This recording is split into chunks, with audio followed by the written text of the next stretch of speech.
Rockets away! Let's talk about the Hydra unguided rockets. Before we get into it, we need to bind just a single button, and that's the weapon release button.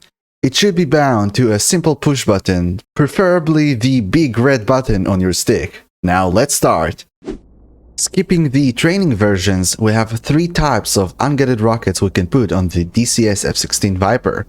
The first being a high explosive version.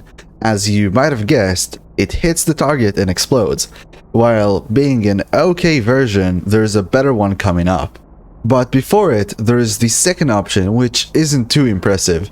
I'm talking about the white phosphorus version. It causes no damage whatsoever, so the only use case I can think for it is marking targets for others or yourself with the white smoke that it leaves. Problem is that smoke only lasts for about 45 to 50 seconds, which isn't too long at all.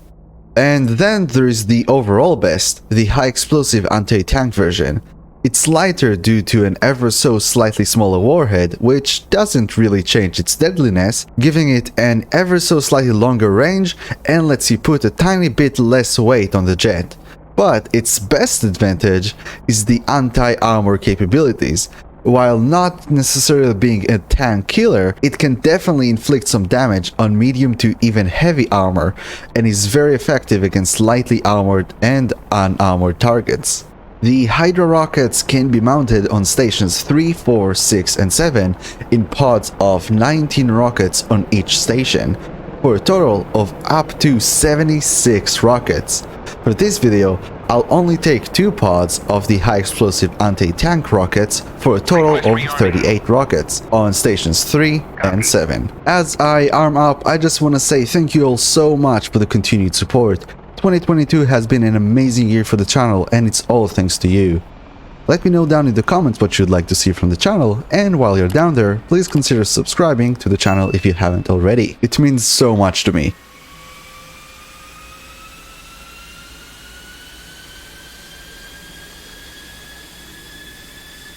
Now that you know all about these rockets, we can take off for the attack.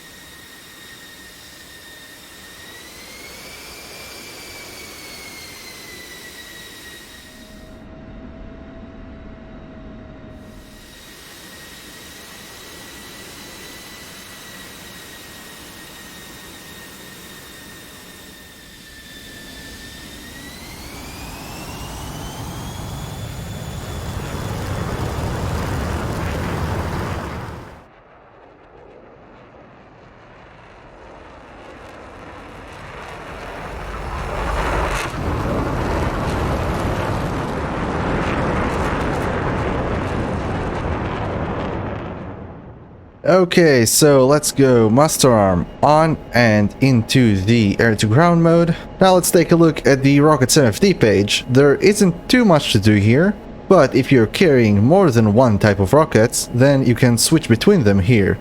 I only have the Mark V high explosive anti-tank version, so that's the only thing that's available to me when pressing here. Next we have the single and pair options.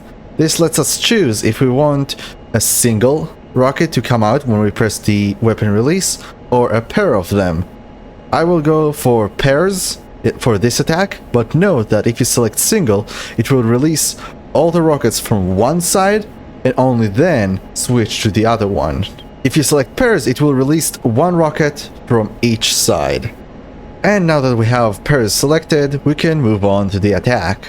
And there's an enemy base off of my nose, and I'll start diving towards it. Firing these rockets is very simple. Just point this circle at your target, wait for the slant range line to show up, and start firing.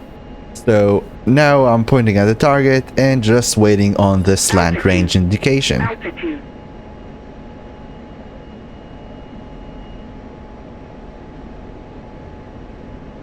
And here is the slant range line. But what is slant range? Similarly to the slant range I explained in my guns guide, which is linked at the top right side of your screen right now, you can think of it as the most effective range to launch the rockets.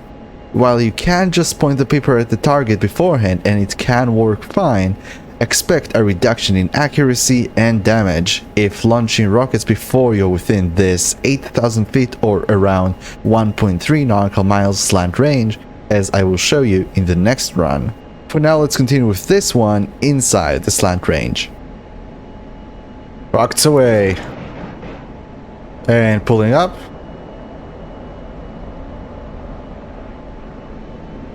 Seems like we got a couple shacks there. Nice.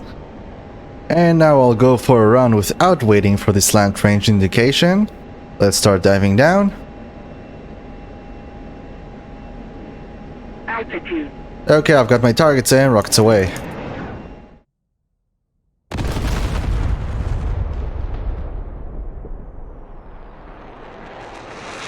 As you saw, it worked fine, as I wasn't too far from the slant range, but I would suggest waiting for it if you want to guarantee better results. If you're going for anything that is more than very soft targets, I would definitely recommend waiting for that slant range. Make sure you're not getting too fast during your dives.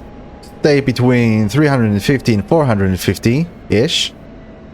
And we'll go for one last round. And I will again wait for the slant range queue for the best results. I have 3 more trucks over there. And rockets away. That's all of them. And that looked good. Right. Let's climb back up. And 3 shacks, I think. Oh, no, one of them survived. Right, yeah. That's what I like to see. So the one that survived was probably because splash damage isn't fully modeled in DCS, and the rockets only really affect exactly where they hit and just slightly around them. So that's something to know, that you need to be pretty accurate with them. Anyways, I hope you found this helpful. If you did, make sure to like, subscribe, and ring that bell. As always, let me know if you have any more questions in the comments, and if you need any further help, I'm always available at my Discord, so feel free to join it. Thank you so much for watching, and I hope you will enjoy these rockets. They're a lot of fun. And once you're done rocketing around, just make sure to land safely.